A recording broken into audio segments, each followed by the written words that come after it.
ಬದಲಾವಣೆಗೆ ಕಾಲ ಕೂರ್ತು ಬೈತಂಡ ಜನ ಬದಲಾವಣೆ ಬಯಕದಿರಂದು ಕುಡ್ಲಾ ಲೋಕಸಭಾ ಕ್ಷೇತ್ರದ ಕಾಂಗ್ರೆಸ್ ಅಭ್ಯರ್ಥಿ ಮಿಥುನ್ ರೈ ಪಂತೆರ ಗುರುವಾರ ಕದ್ರದ ಶ್ರೀ ಮಂಜುನಾಥೇಶ್ವರ ದೇವಸ್ಥಾನಗೂ ಪೋದು ಪಿರಬನ್ನಗ ಸುದ್ದಿ ಮಾಧ್ಯಮದ ಕ್ಲೆಡ ಆರು ಪಾತಿರಿಯರು.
ಸಲ್ಲಿಸಾದ ಇನ್ನೆಂಕಲ್ನ ಪ್ರಚಾರನ ಮಂಗಳೂರು ದಕ್ಷಿಣ ವಿಧಾನಸಭಾ ಕ್ಷೇತ್ರದ ಪ್ರಚಾರನ ಕದ್ರಿ ಗೋಕರ್ಣನಾಥ ಕ್ಷೇತ್ರನ ಸನ್ನಿಧಾನ ನಡೆದು ಕದ್ರಿ ಮಂಜುನಾಥ ಸ್ವಾಮಿನ ಸನ್ನಿಧಾನ ನಡೆದೇ ಎಂಕುಲು ಆರಂಭ ಮಲ್ತದ.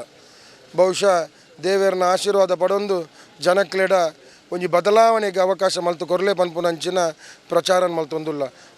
ನೂದು ದಕ್ಷಿಣ ಕನ್ನಡ ಜಿಲ್ಲೆದ ಜನಕ್ಕೂ ಬದಲಾವಣೆ ಬಯಸೊಂದುಲ್ಲೇರು. ಆ ಬದಲಾವಣೆದ ಕಾಲ ಬೈದಿನ ಪನ್ಪುನಂಚಿನ ಪಾತ್ರನ ಪಂಡ್ರೆ ಇಚ್ಛಿಸವೆ.